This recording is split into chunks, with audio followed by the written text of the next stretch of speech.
Hello everyone and welcome to this video, which is in our Great Ancient Game series and our Crazy Leela series. I'm Grandmaster Matthew Sadler and we are having a look at a really nice game that I saw happening live. It was nothing super extraordinary, but it just sort of showed, just a very nice way in which Leela sort of increases its position and just, pushes players off the board simply. And, it was from this sort of London system opening position where you really thought, well, I can't really imagine, White being able to achieve very much. And yet somehow it all seemed to happen. So let's have a look how it went. So the opening started knight f3, d5, d4, e6, bishop g5, bishop e7, bishop f4. Yeah, Leela often seems to throw in stuff like that. I mean, in principle, it's just a waste of tempo, right? I mean, black can just play knight f6 here.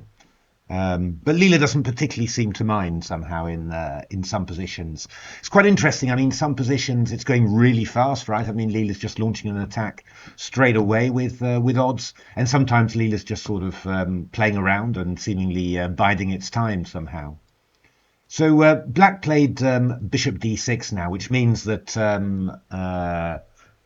which simply means that the tempo hasn't really been wasted. It's if you had a London system and White had played bishop f4, black plays bishop d6. And Leela played bishop g3, and black took the opportunity to swap off a pair of minor pieces. So, yeah, I mean, that's pretty decent in principle, right? I mean, you want to swap off pieces. You haven't given up the bishop pair. You swapped off a bishop on both sides, and the position's pretty... I mean, there's not much happening in it, right? And nothing too bad, really. Black played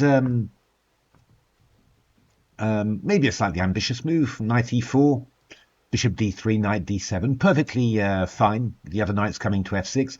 Just in general, the only problem with having the knights like this is that, if ever you play f3, it's a little bit embarrassing. The knight gets in each other's way. It's what Mark Turetsky called the superfluous knight, where knights defend each other, attack the same square, basically, point towards the same square.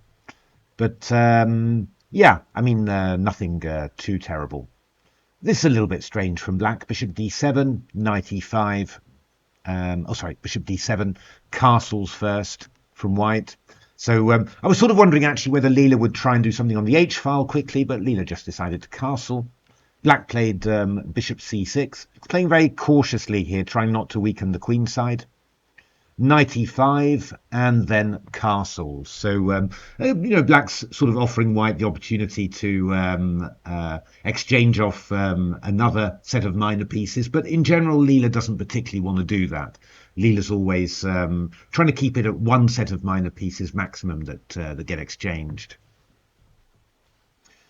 I mean, so how would you play this really? I mean, before seeing all these odds games, I would have been even thinking, I'd be sort of thinking, God, what can you do with white against this? Is there really so much to be done? Now that you've seen loads of games of Leela, you're not afraid. Leela starts off with b3 just to make sure that after d takes c4, you can play b takes c4. Keep that central control. So black plays the move bishop e8, not very happy with where his bishop is on c6.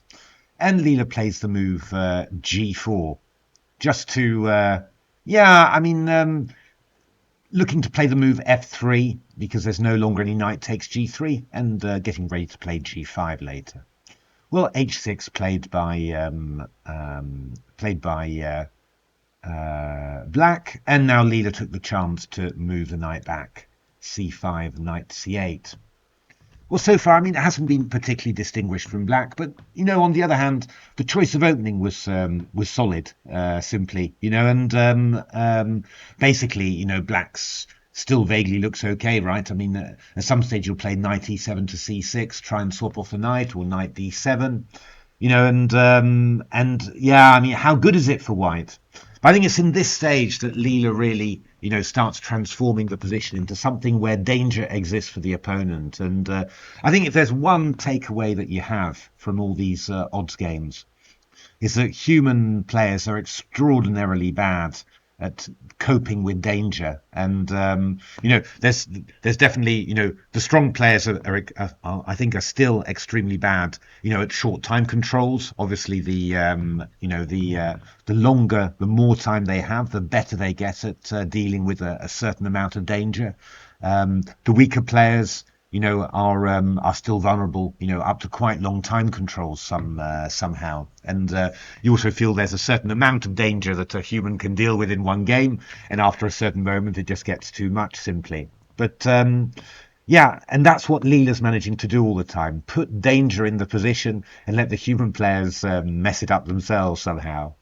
So yeah, G5 was played by Leela, just a pawn sacrifice, opening up the H file, and then king f2. It's worth noting that the engines are saying that knight d7 was what they want. They don't want to open up the H file like that. Not that it's suddenly a white advantage or anything, but yeah, it's kind of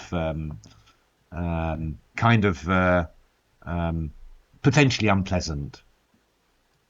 So Black's next moves were quite decent, just looking to be able to challenge on the H file if necessary.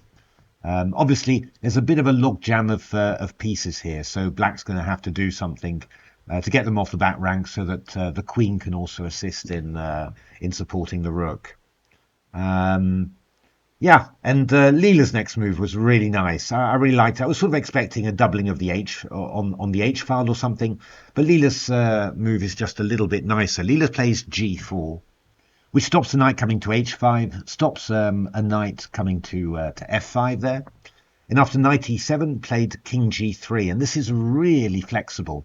I mean, White might be playing Queen to H2, or you might be playing a Rook H3, Queen to H2, Rook to H1, or well, there's another variant that Leela plays in the game that actually also surprised me. But really, ramping up the possibilities there. And Black's got a lot of things to think about. Well, Black played the move Bishop C6 just to sort of connect Queen and Rook there, and Leela played the move Rook H3. I was actually expecting, and you saw this in a number of the engine games as well, to see this sort of thing. So coming with the Queen in front of the Rook, but well, the engines pointed out actually that Queen H8 is possible, and then you're just actually going to give back 2 pawns like this, but at least you've completely dealt with the white the danger at any rate. And it's not, well, I've seen Leela playing these positions and even winning them as white, but in principle, Black stands, very, very well here. So that's presumably what Leela didn't want to allow. So what Leela aimed for, and that surprised me a little bit, was to simply go with a Rook in front, because with a Rook in front, there's no way that Black's going to be able to challenge for the H file anytime soon. Black doesn't have enough space to move the Queen up. And then move the Rook over, because obviously the knight's attacking the D7 square. So Black should really be trying to play the move F6, really. That's the key thing. So the engines were looking at all sorts of contortions in order to be able to achieve it. Queen G8, Knight H7, F6. Did not look comfortable, but the engines were kind of getting away with it. Yeah, Black was obviously slightly short of ideas here. Played the move A5, which in itself is not so stupid to hold back the Queen side, but the danger's ramping up. Queen H2, no threat yet, but obviously a little bit worrying. A4 played by Black. That's probably not a good move, because it's going to give White the idea of B5. Well, Black's idea was to play Queen E8, and he's trying to play Bishop B5. I mean, essentially, what Black's saying that there isn't that much danger really, and that he's got time to stabilize himself on the Queen side first before trying to do anything with the on the King side. But F4 was played by Leela, and the idea is actually incredibly cunning, because if you go G takes F4. Sorry, G takes F4 here. Then White's idea is to go King G2, which is really cunning, and come in with Queen F4, and then you're actually threatening Queen H6. So a little zigzag there to get back in front of the rook, now that the rook has been stopping the queen from getting across, and a bit of pressure on the F file and the F7 pawn as well.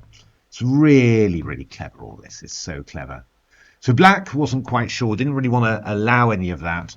So played the move Queen G8, but well, it was already 0.00 after F4, and it's only going to get a bit worse now. King G2, and you actually see that one of the nice ways that White set up the pieces is that the queen's now sort of x-raying across c7. So, queen takes c7 is actually going to be possible. So if ever Black, somehow manages to run with the king, it's not possible because of rook h8, pinning the queen to the king. But if ever Black did, then the queen would be able to invade on c7. A couple of lines like that. Well,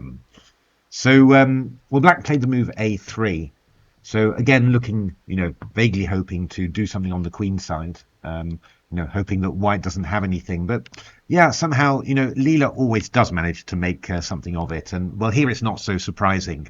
We're just targeting the dark squares here. And Leela's just got the simple idea of taking on here, removing the protection of f6, and then putting the queen on there and the rook on there. So up to rook a4, that is exactly what happened. Queen f6, king f8, rook there. Rook b4 from Black, a bit desperate. Well, you can win in many ways, but why not win by checkmate in one move? The queen's pinned to the king, so Black can't do anything about queen takes f7. Wasn't a dramatic game. It was against a somewhat weaker player, although at very long time control, 15 plus 10. So, I think Black, played it pretty decently, 2100, 2200 standard. But it was just the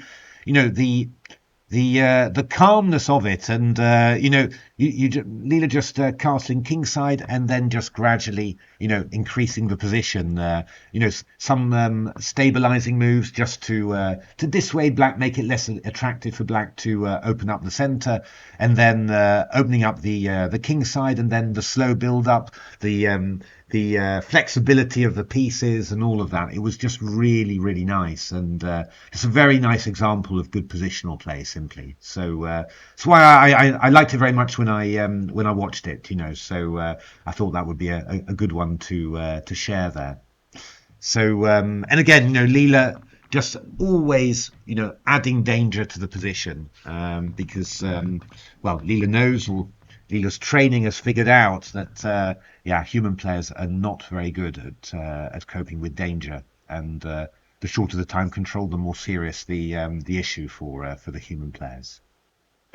So there we are. Hope you enjoyed that. Got lots more to come, and also very much looking forward to, well, probably be it'll be finished by the time you watch this video, but very much looking forward to the Wanda Liang match, where we're going to see Leela at odds taking on a very, very strong player, very really freakishly strong and fast bullet player as well. So should be really, really interesting. But anyway, thanks very much for watching. Do give a like and subscribe, and hope to see you at the next videos. Thanks for watching.